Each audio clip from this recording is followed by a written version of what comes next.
They also seized evidence of the freak-offs, electronic devices that contain images and videos of the freak-offs with multiple victims. And they seized cases and cases of the kinds of personal lubricant and baby oil that Combs' staff allegedly used to stock hotel rooms for the freak-offs, more than 1,000 bottles altogether. Hey, Kharisma here. Welcome back to Kharisma Daily. Diddy has been denied bail after pleading not guilty to sex trafficking crimes. Now, here is the U.S. attorney detailing those freak-offs allegedly organized by Combs. Announcing the unsealing of a 3-count indictment, charging Sean Combs with racketeering conspiracy, sex trafficking, interstate transportation for prostitution. The indictment alleges that between at least 2008 and the present, Combs abused, threatened, and coerced victims to fulfill his sexual desires, protect his reputation, and conceal his conduct. As alleged in the indictment, to carry out this conduct, Sean Combs led and participated in a racketeering conspiracy that used the business empire he controlled to carry out criminal activity, including sex trafficking, forced labor, kidnapping, arson, bribery, and the obstruction of justice. Let me say a little bit more about the charges. The indictment alleges that Combs abused and exploited women and other people for years, and in a variety of ways.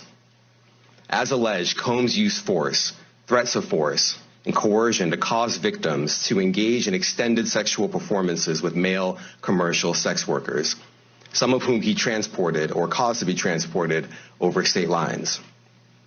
Combs allegedly planned and controlled the sex performances, which he called freak-offs, and he often electronically recorded them. The freak-offs sometimes lasted days at a time, involved multiple commercial sex workers, and often involved a variety of narcotics, such as ketamine, ecstasy, and GHB, which Combs distributed to the victims to keep them obedient and compliant. As alleged, when Combs didn't get his way, he was violent, and he subjected victims to physical, emotional, and verbal abuse so that they would participate in the freak-offs, and that Combs hit, kicked, threw objects at, and dragged victims, at times by their hair. On one occasion in March of 2016, that conduct was captured on video and later reported in the media. Specifically, Combs kicked, dragged, and threw a vase at a victim in a Los Angeles hotel when the victim was attempting to flee.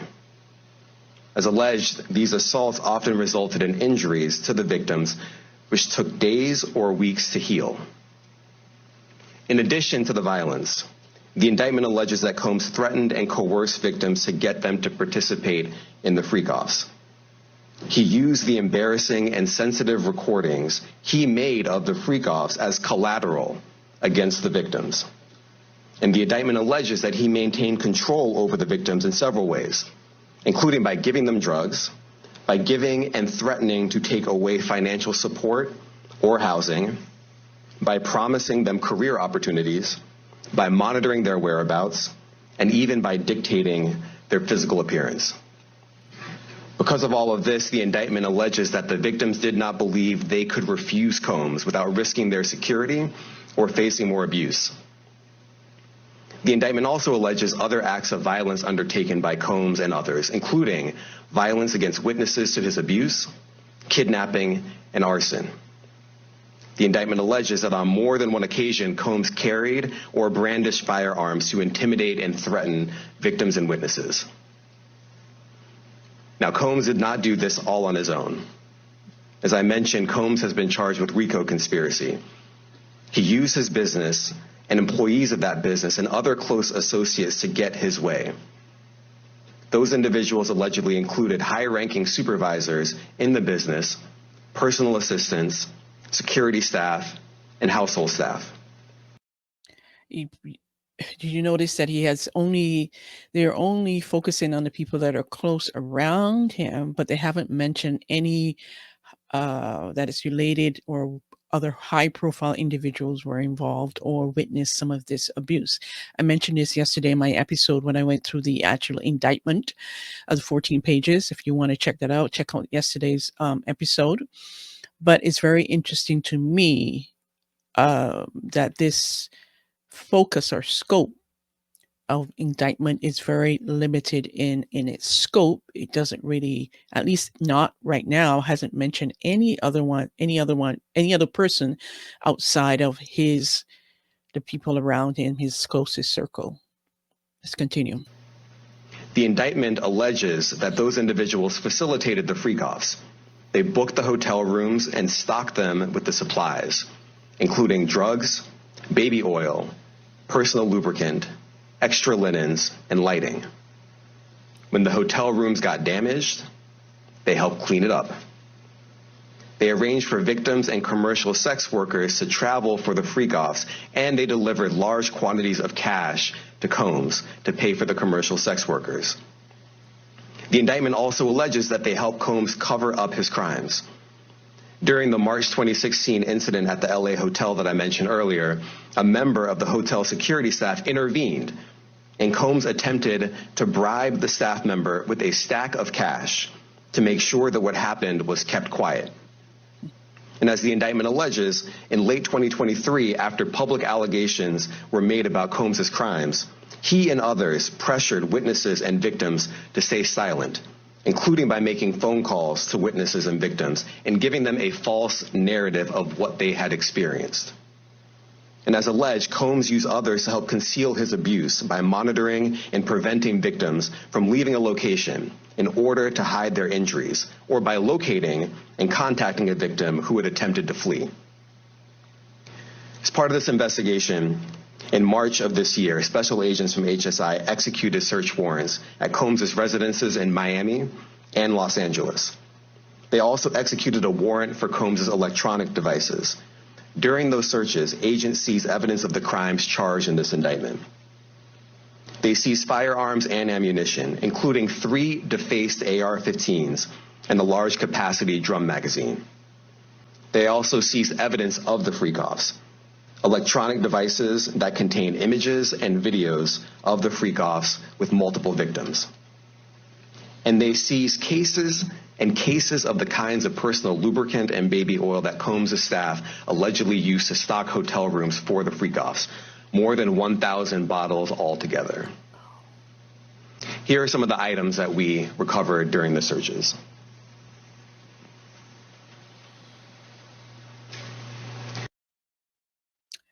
And there you have it. Quite a lot of baby oil. My goodness. Wonder if he had shares in Johnson & Johnson with all that baby oil. I'm reminded of Gene Deal, who was one of his former bodyguards. He has been very public over the last year or so talking about things that he witnessed.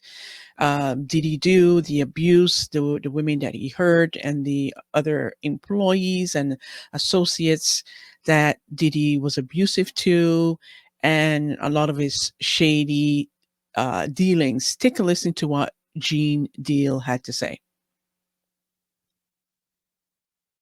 Wow, wow, wow. And where we're at right now is Diddy has appealed his no bail. He went to court and he appeared in front of Magistrate Judge Robyn F. Tarnofsky in a Manhattan, New York courtroom yesterday, where he was charged. However, the judge decided that there were no conditions she could impose on Diddy. Tarnofsky pointed out that sex trafficking is a crime that happens behind closed doors and that the rapper would be hard to monitor, even with a pre-trial monitoring services. The judge considered alternatives to detainment, but found they were not sufficient. Tarnofsky concluded the weight of the evidence against Diddy is significant.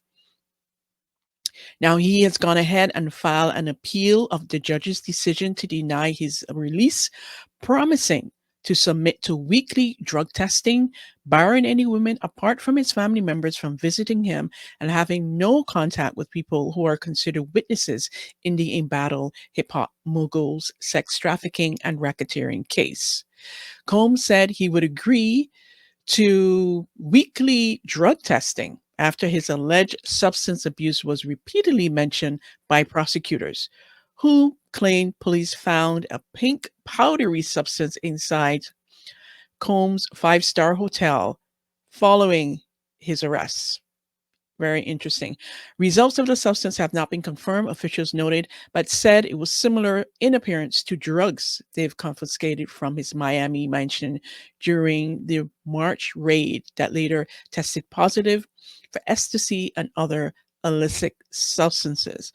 So there you have it, the current update. Today is the day he went back to court for this appeal. So it should be interesting to hear what the court has to say, if they're going to maintain that no bail on him. And I will keep you posted on this case. I don't think it's going to go to trial, as I mentioned in my video yesterday. I believe that he's going to cop to a deal. He's going to talk. He's possibly going to talk. And we'll see how that ends for him. I don't think it'll end well. Either way, I don't think it's going to end well. Whether he talks or whether he doesn't talk and he still goes to jail, or by some miracle, one of his friends in high places that's on his videotape somehow gets this all thrown out. But we shall see, and I'll keep you posted. And I'll see you in the next one. Take care and bye for now.